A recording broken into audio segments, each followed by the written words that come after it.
So once again, a very warm welcome and a huge thank you. Merci, danke, for the film and for being here. We have about 20 minutes to discuss. I'm going to ask the first couple of questions, and then we're going to open it up to the audience. There will be a microphone that you can ask for. And as I said before, if you feel more comfortable asking a question or making a statement in German or in French, go ahead, and we will work it out between us. First question from my side. You mentioned before that Penn and Teller, the directors of the film, are magicians.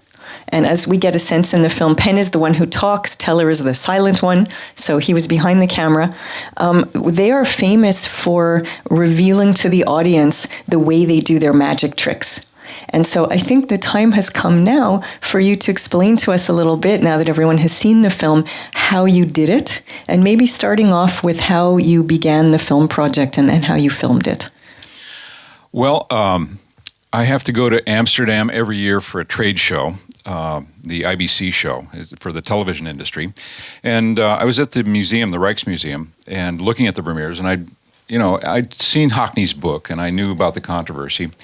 And I'd read Stedman's book about how Vermeer, he proved geometrically that Vermeer must have used a lens because the shape and the positions of everything, it was too accurate to be just by chance and too many coincidences. So I was at the Rijksmuseum looking at the paintings, and then later I was in the bathtub and I got this sort of flash of, I don't know why, it just popped in my head, this mirror in space, and at the edge of the mirror you would be able to exactly trace the color, not only the shapes but the color. And I go, would that work? And so I went home back to Texas, and I tried this experiment on my kitchen table, and I told Penn about it. Penn and I have been friends for about 25 or 30 years, and he wanted to have dinner one night, so he said, I don't want to talk about show business tonight. Can we talk about something else? And I said, well, what do you know about Vermeer? He said, the painter. I said, yeah. Why? Well, I said, I think maybe I figured out why they look so photographic. And I had a camera with me with some pictures, and I showed him a picture of my initial experiment. Mm-hmm. And he said, well, this is almost exactly like an optical principle that we use in magic called mirror masking. So I hope I'm not giving away a big secret, but magicians use mirrors. Mm-hmm. And they hide things behind mirrors so you can't see them, And he said, this is a very similar principle.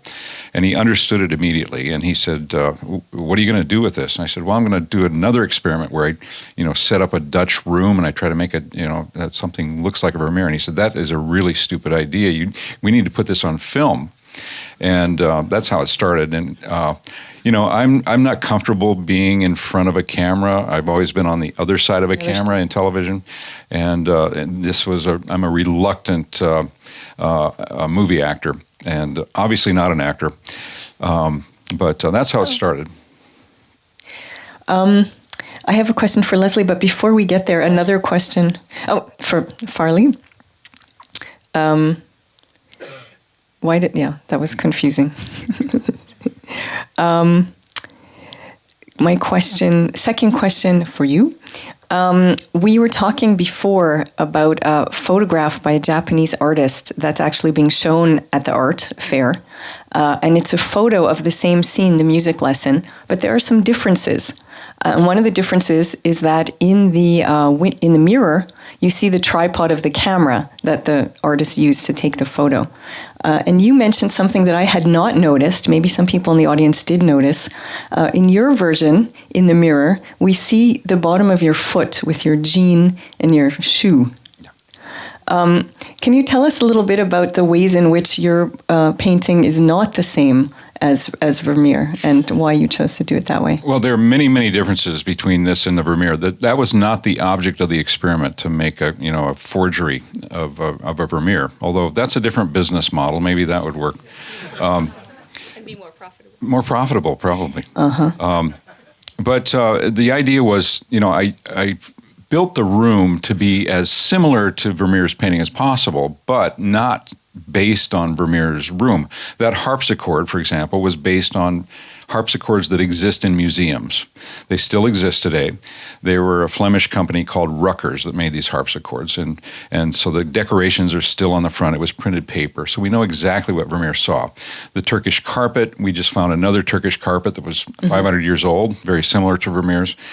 And the lighting coming in, we know that that's similar because we pretty much know where Vermeer painted these pictures. It was in his mother-in-law's house. We know which direction the windows were facing. We know how big the windows are. So the lighting should be the same. So the idea was to build that room and then sit down and paint looking only at the room. Don't care what the painting looks like at this point. And I, like I said, follow my own rule, which is paint precisely what I see in the mirror. I know nothing about brush technique. I'm not a painter, but that was the experiment. And then to compare the two paintings afterward, and there are many, many, many differences. You know, the brush technique is totally different. Vermeer has this really a refined brush stroke and this really sort of softness to his edges that he must have done maybe with a dry brush. I'm not sure. But, you know, there's a lot of differences. And I have a long list of all the differences that I found. Well, one of them, of course, is that reflection in the mirror. Yep. In the Vermeer, you do see Vermeer's stool. You see his easel. And you see what looks maybe like a little box for paint. And in mine, what I could see as I was painting was I could see my trousers and my shoe. So that's what I painted. Same shoes you're wearing now? Same shoes, yeah. Same shoes. So question now for the producer, Farley Ziegler. And we were joking before about whether or not she's related to the Swiss politician Jean Ziegler. She is not. And that somehow subconsciously totally mixed me up before. So sorry about that. You started this film actually on quite a low budget. And you've managed to turn it into something really big and something extremely successful. This film was the #1 box office success for documentaries in the United States this year. Can you tell us something about your role and how you worked your magic? This is a project that could not have been made 5 years ago, even, but definitely not 10 years ago, because of the huge leaps and bounds of progress technology has made. Tim owned a couple of cameras. Penn, the gentleman who narrates the film, at his home, he does a lot of voiceover work. So he has a little recording studio. So it was very easy. We didn't have to pay the talent to say, excuse me, Penn, can you go in and just re-record this bit? We've rewritten it slightly. Hey, Tim, do you think you could get us an insert shot again of the carpet? So we had basically people, excellent experts in their field, helping with the process. We shot 2,400 hours of film, because every brushstroke that Tim Jenison painted is captured on film, because it was crucial to the experiment that if anyone ever wanted to go back and say, hey, I don't believe that, or, if there were any questions, Tim generously has offered that they can watch all 2,400 hours. But the sheer volume of footage, because it was, it's a documentary, it's a true documentary in the sense that it documents an experiment. It's kind of a real-time unfolding of a story that no one knew how it would end.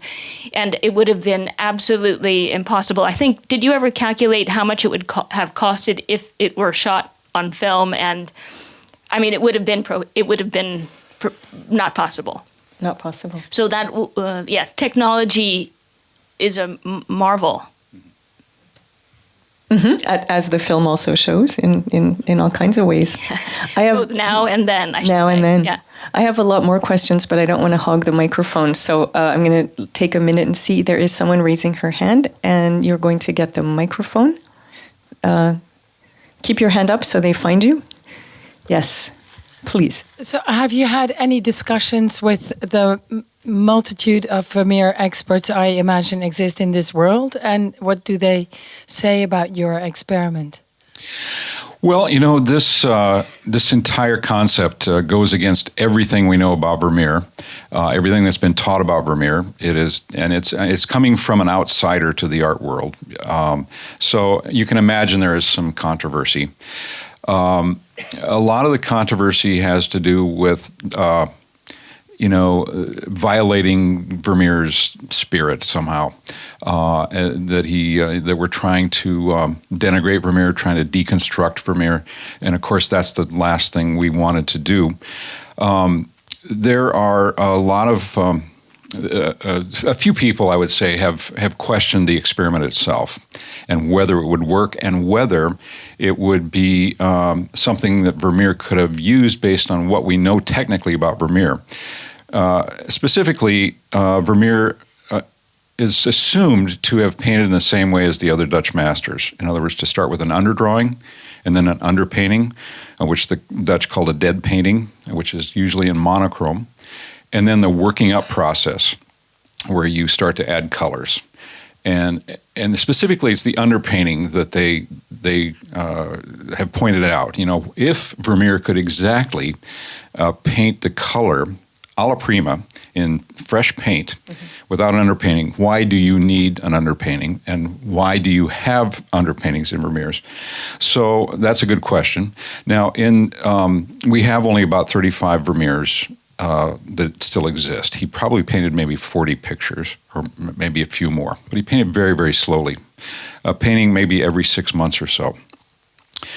On some of the Vermeers, there is evidence of underpainting. On other Vermeers, there is not evidence of underpainting. And this is shown through X-ray technology. Yeah. Not all the Vermeers have been X-rayed, but they've, for example, on the music lesson, we couldn't find an X-ray of the music lesson. Apparently, one has not been made. There has been an infrared image made, which does show that Vermeer initially painted the gentleman leaning toward the young woman, and then didn't like it and painted him in a totally different position, standing away, for whatever reason. But there's evidence in that painting that maybe Vermeer wasn't strictly following an underpainting. For example, the Viola da Gamba has some evidence of red paint. And it's painted over the top of the young lady's red dress. So why, if Vermeer was strictly working up from a monochrome underpainting, you would not maybe expect the red paint to be underneath there. However, it does show through. By the way, on my painting, it does show through too. I was using the same pigments that Vermeer used, and we find that it's not quite opaque. So I talked to one Vermeer expert who brought up this point, a man who lives in Rome. And we got into an argument on the phone, and I was trying to tell him, my reasoning and how the machine worked. He couldn't really understand how the machine worked. And I said, you must come to Texas and try the machine. And he said, okay. And so he spent 2 weeks, and he is a good painter, and he can paint in the manner of Vermeer. And he sat there and he tried to paint it with an underpainting and then working up with the colors. And he says this works perfectly. He tried it both with and without an underpainting. He said the underpainting helps. It does not conflict with Vermeer's technique. Do you think, are you at liberty to say who that is? Because it's rather interesting. I don't know if I've got his permission, Okay. But he's going to write about it soon, so you should see that. Okay, an Italian expert who may not yet be named. Right. Let's see if we have more questions, because time is marching. Yes, keep your hand up till the microphone comes. I guess I should have shorter answers. I'm sorry. Well, no, tell us what we need to know. Yes, please. It obviously takes quite many days to paint such a painting. And I was wondering about one piece. It looks like you use daylight to lighten the room, but the light is changing during the day, and there are sunny days and cloudy days, and the light will change in the room. So how did you overcome this problem? Yes, the light changes a lot. Like in Delft, in South Texas, we have these little clouds that march across the sky. And sitting there painting, you can see the entire room get dark and blue, when the cloud covers the sun. And then it brightens up again and gets warmer. And this happens throughout the day. And of course, it's brighter in midday, and then it gets darker toward the evening. And the reason that is not a problem, it's not a problem, and it's not intuitive, but here's what happens. I am comparing the color along the edge of the mirror. In the mirror, I see the room out there. I look over the edge of the mirror, and I see my painting. I'm very carefully matching the color at the edge of the mirror. Now, a cloud comes over. The whole room gets dark and more bluish. Mm-hmm. The painting does the same exact thing because it's lit from the same sky. So they match each other. It's almost like automatic brightness control in a video camera. And within reason, you don't have to worry about it. Now, sometimes the outside would mess up my lighting. For example, late in the afternoon in the summer, direct sunlight comes in those north windows, just like they came in Vermeer's north window. And you say, wait a minute, don't you know anything about astronomy? The light can't come in the north window from the sun. Yes, it can, because it wasn't exactly north. It was north-northwest, and I had the same angle. So there the lighting can mess you up. But in general, it was not a problem. That reminds me of a little detail that we should probably mention for European audience when you talk about what the temperature was in your studio, because we're here on the metric system. Yep. 40 degrees is 5 degrees. Yeah. Because to us, 40 sounds hot, but it's actually cold. It's exactly. 5 degrees Celsius, and that's why they almost killed themselves with the heater. I should have said 4 degrees. You know, we should take off the T on 4T. It'd be perfect. So, yes. Question from this gentleman in the second row. The microphone is coming. One moment. I'm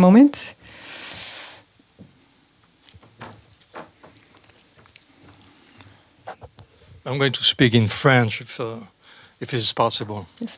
Je vous en prie. Je trouve ce projet fantastique, absolument passionnant, mais j'ai en même temps une espèce de malaise, une sorte de malaise, parce que enfin, je le vis comme ça, hein, comme le triomphe de la technologie et la capacité d'enlever le mystère qui nous enveloppe quand on regarde la peinture. Et vous faites un travail qu'on connaît bien dans l'industrie, c'est-à-dire extraire le savoir tacite et rendre le tacite explicite. Donc c'est ça ma gêne, si vous voulez. Je trouve le projet très très intéressant, mais j'ai une gêne en sortant de ce film. So he finds this fantastic and extremely interesting, but at the same time he's a little uneasy and has a doubt because he feels like in the way that you've worked, you've taken away the mystery and the secret of art, and you've done what technology does, which is to take the sort of tacit knowledge and make it explicit and show it to everyone. And he feels like dans l'industrie, as the way with Taylor, you know, with the work. Yes, as the industrial production process always tends to do, that you sort of take away the mysterious and the ethereal, and you make it mundane and practical. What do you have to say about that? Well, yeah, I understand, and I agree that it changes our perception of Vermeer. It's only about Vermeer, and it's only about one painting. We can't extrapolate beyond that. We're certainly not saying that Rembrandt did this, but Vermeer's stand alone. When you see them in a museum, they stand out. You walk along, Dutch master, photograph. You know why? Mm-hmm. And you know, I think art is technology, and technology is art. Oil paint is a technology. You know, Leonardo da Vinci devised these ways to establish a proper perspective. You know, and that's a technology. And, you know, would Vermeer have been thinking that he should keep it a secret because it's cheating? No, he obviously, if it's true, he did keep it a secret because we don't know about it from history. But there are other explanations. First of all, my assumption is that he used this tool because he was trying to make a perfect picture. And we know that the Dutch Golden Age artists were trying to achieve perfection. They were trying to make the most realistic image possible, having never seen a photograph. Gerrit Douw, another, what they called a fijnschilder, would paint these microscopic little parts on a painting, spend days on the tiniest little broomstick or something. So we know that they were trying to achieve perfect reality. And I think Vermeer just would have discovered this in the process of trying to come up with a perfect picture. But he probably would have kept it secret because it's an advantage against his competitors. His paintings were quite expensive. They sold for 500 or 600 guilders, and that's about half as much as a house. Also, there was the Guild of St. Luke. You had to be a member of the guild to sign a painting and sell a painting, and they insisted on keeping trade secrets. Mm-hmm. And I was just going to add, because I think that's such an interesting question, but I asked myself the same thing, and then I went back to see more Vermeer paintings, and I have a little test you can do, or a little experiment, I guess I should say, which is the next time you encounter a Vermeer, register how it appears to you, because I was prepared to, am I going to think less, see the trickery behind it, and in fact, they hold me in sublime thrall, as they always did, and that doesn't go away, and in fact, I just felt I knew more, but I was no less astonished.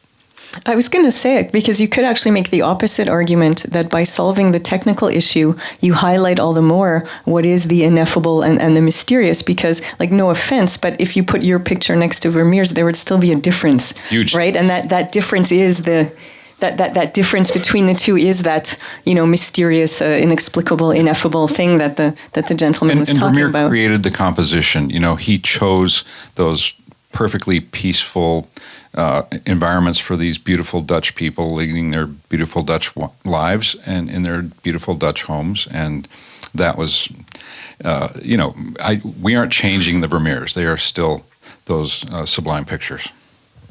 I think we have time for one more question. Gentleman with his hand up.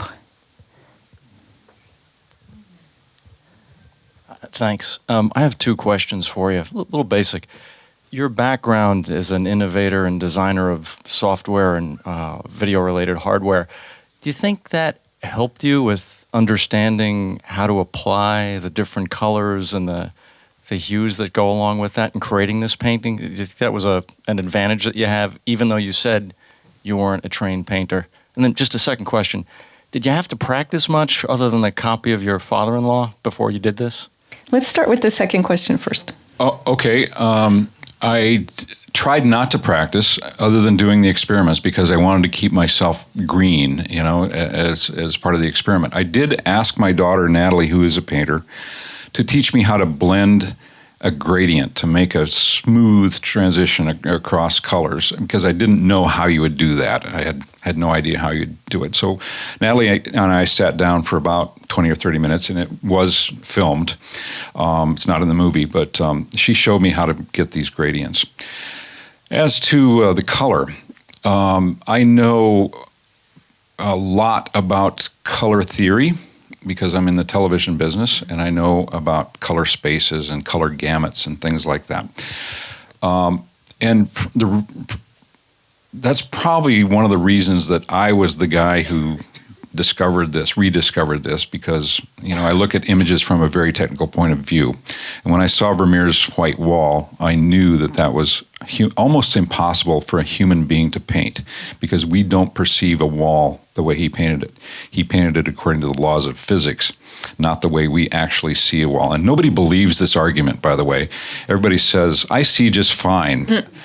But you don't. You tend to see that wall as a very consistent color. And Vermeer didn't paint it that way. But as to the mixing of colors, I had to use just a tiny, tiny bit of color knowledge. It is obvious when you're looking in that mirror why the color is wrong. You look in there, and most of the time it's too dark or too bright, and that's easy to fix.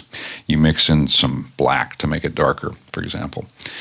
The hue might be slightly off. Maybe it's too reddish. Now there, I did apply color theory because I know that you have to go across the color wheel and mix in a complementary color. So I have to pick out the complement to red, which is cyan, and mix in a little bit of that, but very, very little. It's totally obvious, intuitively obvious what to do with the color. I didn't have to learn anything about color mixing, really. It's quite self-explanatory. You make that sound so easy, but we're going to leave it. We're going to leave it there. Unfortunately, we have to leave the cinema because there's another film being shown here at 10. But would the two of you have time to sort of linger in the foyer a little bit if people have questions? Let me give the last word to Farley Ziegler to tell us how people can tell their friends to see the film who weren't able to come here tonight. I was going to check my phone before I came up here. I believe it's going to be opening theatrically in Switzerland, but I don't have a date. However, the DVD will be available in Germany as of July 3rd. And so timsvermeer.com. It's a Sony Pictures Classics release, and it's on Amazon and iTunes, and it'll be everywhere online. And the Swiss distributor is Disney, so maybe will be more information on their website. Thank you so much for the film, and thank you for coming all this way to be here with us. Thank you, kind people of Europe.